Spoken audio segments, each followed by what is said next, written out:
यानंतर बातमी आहे विजय वडेट्टीवार यांनी केलेल्या वक्तव्यानंतर पवारांची राष्ट्रवादी आणि वडेट्टीवार यांच्यामध्ये सुरू झालेल्या एका राजकीय वातावरणाची आणि त्यानंतर वडेट्टीवारांनी घेतलेली माघार त्याबद्दल सविस्तर बघूया। मराठा आंदोलक मनोज जरांगे पाटील यांनी ओबीसी आरक्षणासाठी आंदोलनाचा हत्यार उपसल्यानं महाराष्ट्रातील राजकारण तापलेलं आहे। त्यातच आता वडेट्टीवारांच्या एका दाव्यानं महाविकास आघाडीमध्ये बिघाडीची शक्यता निर्माण झालेली आहे। कारण वडेट्टीवारांनी थेट सुप्रिया सुळेंकडेच ओबीसी प्रमाणपत्र असल्याचा आरोप केला आणि त्यानंतर आता सुप्रिया सुळेंनी थेट काँग्रेस हायकमांडकडे वडेट्टीवारांची तक्रार करण्याचा इशारा दिलाय।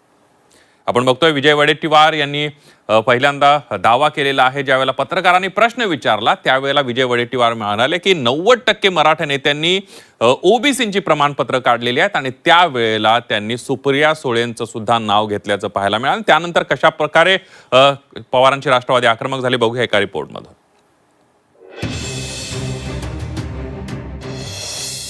सुप्रिया सुळेंकडे ओबीसी प्रमाणपत्र आहे।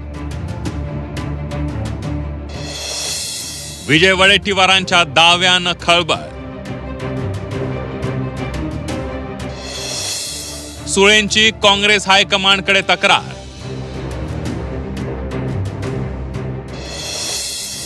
सुळेंच्या नाराजीनंतर वडेट्टीवारांची माघार। सगळ्या नेत्याकडे ओबीसी नेत्यांच्याकडे ओबीसी प्रमाणपत्र, मराठा नेत्याकडे ओबीसीचं प्रमाणपत्र, सुप्रियाताईंचंच काय सगळ्यांच्याकडे।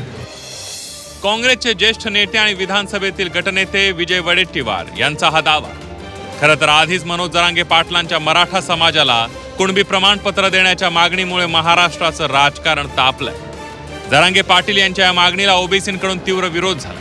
त्यातच आता विजय वडेट्टीवारांनी मराठा नेत्यांकडे ओबीसी प्रमाणपत्र असल्याचं वक्तव्य केलंय। वडेट्टीवार एवढ्यावरच थांबलेले नाहीये, त्यांनी थेट सुप्रिया सुळेंकडे ओबीसी प्रमाणपत्र असल्याचा दावा करत खळबळ उडवून दिली आहे। आरोप केलेला आहे की विखे पाटील यांनी ओबीसीचं प्रमाणपत्र घेतलेलं आहे। अर्ध्या मराठ्यांनीच घेतलाय, 90% घेतलाय। ते काय आता जरांगे पाटलांना जरा माहिती कदाचित नसेल, पण जेवढे मोठे नेते आहेत सुप्रिया सुळेंच्याकडे पण आहे ओबीसी प्रमाणपत्र। हो, सगळ्यांच्याकडे आहे, कोण नाही आहे, सगळ्यांनी ते प्रमाणपत्र ओबीसीचं घेऊन ठेवलं आहे। म्हणजे आता मला वाटतं की ओबीसीनी जनरल व्हावं आणि सगळ्यांनी ओबीसीत यावं। इथं काय देणं नाही घेणं नाही, आहे तेवढं 27% जो तो घुसतो आम्हाला पाहिजे आम्हाला पाहिजे। अरे आम्ही म्हटलं की आरक्षण वाढवून द्या आणि मग करा, ज्याला द्यायचं त्यांना देऊन टाका। मी सांगतो ना, सगळ्या नेत्याकडे ओबीसी नेत्यांच्याकडे ओबीसी प्रमाणपत्र, मराठा नेत्याकडे ओबीसीचं प्रमाणपत्र, सुप्रियाताईंचंच काय सगळ्यांच्याकडे। कदाचित पवार साहेबाकडे आहे की मला माहित नाही, मी बोलू शकत नाही। वडेट्टीवारांच्या या दाव्यानंतर सुप्रिया सुळे चांगल्याच आक्रमक झाल्याचं पाहायला मिळत आहे। सुळेंनी वडेट्टीवारांचा आरोप फेटाळत त्यांची थेट दिल्लीमध्ये तक्रार करणार असल्याची माहिती झी24 तासला दिली। काँग्रेस नेत्यांचं काय चाललंय कळत नाही असं म्हणत दिल्लीमध्ये राहुल गांधींशी बोलणार असल्याचं सुप्रिया सुळेंनी सांगितलंय। एवढंच नाही तर वडेट्टीवारांनी पुरावे द्यावेत, नाहीतर माफी मागावी असंही थेट आव्हान सुप्रिया सुळेंनी केलंय। काँग्रेसचं काय चाललंय मला असं वाटतं मला आज राहुलजींना फोन करावाच लागेल। मी जरा काँग्रेसच्या वरिष्ठ नेत्यांशी दिल्लीच्या नेत्यांशी बोलते आणि तुम्हाला जरूर अर्ध्या तासात बाईट देते। हे हास्यास्पद आहे आणि माझ्याकडे सर्टिफिकेट कसं असेल होतं, म्हणजे मला हसू येतंय की किती खोटे आरोप करायचे एखाद्या माणसावर, पण त्याची पण लिमिट असते हो। म्हणजे खूप दुर्दैवी आहे की काँग्रेसचे नेते का मला असं टार्गेट करून माझ्याबद्दल खोटं पसरवत आहेत। मी आता काँग्रेसच्या लिडरशिपशी बोलणार आहे आता लगेच, म्हणजे तुमचा फोन आलाय म्हणून मी घेतलाय। मी आता नाही तर पहिला अर्धा तास मी जरूर तुमचा कॉमेंट करीन, पण मी काँग्रेस लिडरशिपशी बोलणार आहे। दिस इज टू मच, म्हणजे आता अति झालंय, आमच्याबद्दल कशाला खोटं पसरवत आहे। अगदी, पण सुप्रियाताई गेल्या काही दिवसांपासून सातत्याने असे आरोप तर होत आहेत, पण आता त्याबरोबर ते तुमचंही नाव घेतात आणि हेही म्हणतात की 90% मराठा नेत्यांकडे ओबीसी प्रमाणपत्र आहे। मला असं वाटतं या सगळ्या प्रश्नाची उत्तरं तुम्ही त्यांना विचारा जे बोलतात, याची उत्तरं माझ्याकडे नाहीत आणि मला काँग्रेसच्या लिडरशिपशी आता बोलावंच लागेल। म्हणजे तुमच्याकडे ओबीसी प्रमाणपत्र नाहीये हे स्पष्ट?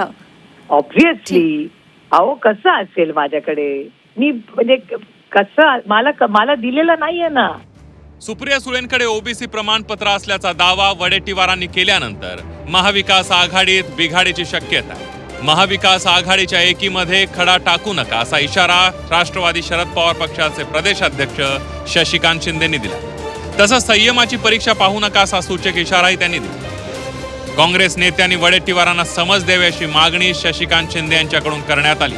त्यांनी ही भूमिका आता स्पष्ट करावी. काँग्रेसच्या लोकांनी एक तर त्यांना समज द्यावा की आपल्या मित्र पक्षावर टीका करू नये. सुप्रियाताई केंद्रामध्ये सुद्धा आणि राज्यामध्ये सुद्धा काँग्रेस आणि शिवसेना उद्धव बाळासाहेब ठाकरेंच्या पक्षावर समन्वय साधायचा आम्ही नेहमी प्रयत्न करतो, ठेवलेला आहे.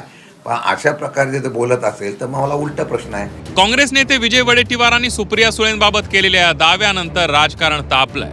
ठाकरेंच्या शिवसेनेचे नेते अंबादास दानवे यांनी नियमात बसत असेल तर वावगं काय असा सवाल करत सुप्रिया सुळेंनी ओबीसींचा लाभ घेतला तर काय चुकीचं असं म्हटलंय.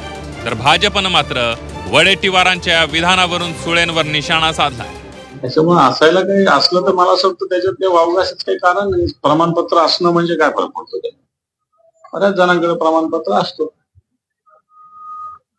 नियमाने कायद्याने मिळत असेल तर घ्यायला काय असेल. सुप्रिया त्यांनी ओबीसीचा लाभ घेतला, त्यांनी व्हॅलिडिटी केली, ते जर खरं असेल तर मग त्याच्यामध्ये काय घाबरायचं आहे. आणि त्यांचं खरं असेल त्याने घेतलं असेल. त्याच्यामध्ये सोबत आहे म्हणून आमचं काढू नका किंवा मग आमचं सर्टिफिकेट दाखवू नका, कुणाला शोधू नका असं म्हणणं गैर आहे. मला असं वाटतं घेतलं असेल तर घेतलं हो सांगायचं. त्यांच्या कुटुंबात जर कोणी घेतलं असेल ओबीसीचं सर्टिफिकेट तर ते स्पष्ट होईल ना. त्यांचं म्हणणे मी घेतलेलं नाही पण मलाच टार्गेट करतात. नाही घेतलं नसेल तर मग काय प्रश्न आहे. मग त्यांनी पुरावा दाखवावा, त्यांनी पुरावा मागावा. वडेट्टीवार साहेबांना त्यांनी पुरावा मागावा ना, तुम्ही मला पुरावा द्या. सुप्रिया सुळेंकडे ओबीसी प्रमाणपत्र असल्याच्या विधानावरून मित्रपक्ष आक्रमक झाल्यानंतर विजय वडेट्टीवारांनी माघार घेतली आहे. सोशल मीडियावर पोस्ट करत विजय वडेट्टीवार यांच्याकडून खेद व्यक्त करण्यात आला. ओबीसी प्रमाणपत्राच्या संदर्भात माझी भूमिका मांडताना खासदार सुप्रिया सुळे यांच्या नावाचा अनावधानाने उल्लेख झाला. त्यामागे त्यांच्यावर कोणताही आरोप करण्याचा माझा हेतू नव्हता. अनावधानाने त्यांच्या नावाचा उल्लेख झाल्याबद्दल खेद व्यक्त करतो. मात्र याचा अर्थ ओबीसी प्रमाणपत्र घेणाऱ्या मराठा नेत्यांबाबत माझी भूमिका बदललेली नाही. एकीकडे ओबीसी प्रमाणपत्र घेऊन सत्तेचा लाभ घ्यायचा आणि दुसरीकडे ओबीसी समाजाच्या हक्कांवर आघात करायचा, ओबीसींच्या पाठीत खंजीर खुपसायचा, या भूमिकेचं मी कधीही समर्थन करणार नाही. माझा संघर्ष कोणत्याही व्यक्तीविरोधात नसून ओबीसी समाजाच्या हक्कांच्या संरक्षणासाठी आणि सामाजिक न्यायासाठी असल्याचं ट्विट विजय वडेट्टीवारांनी केलंय. तर मला असं वाटतं त्यांनी त्याचं क्लॅरिफिकेशन दिलं असेल तर आपण त्या विषयावर पडदा टाकूया. या राज्यासमोर महागाई, बेरोजगारी, भ्रष्टाचाराचे आरोप, खड्डे असे खूप महत्त्वाचे विषय आहेत. आणि माझी अतिशय विनम्र विनंती आहे की हे खूप सेन्सिटिव्ह इश्यूज असतात. म्हणजे कोणीही अशा बाबतीत थोडं संवेदनशीलपणे बोलावं आणि अशा घटना परत होणार नाही अशी खबरदारी सगळ्यांनीच घ्यावी. आणि जो काही खोटा आरोप माझ्यावर झाला त्याच्यावर स्पष्टीकरण काँग्रेस पक्षाकडून आलंय तर मला हा विषय वाढवायचा नाही. वडेट्टीवारांच्या माघारीनं सुप्रिया सुळेंच्या ओबीसी प्रमाणपत्राचा वाद शमल्याचं पाहायला मिळत आहे. पण ज्या पद्धतीनं काँग्रेस आणि पवारांच्या राष्ट्रवादीत आरोप प्रत्यारोप होत आहेत ते पाहता दोन्ही पक्षात सारं काही आलबेल नसल्याचं स्पष्ट होत आहे. ब्युरो रिपोर्ट, झी 24 तास.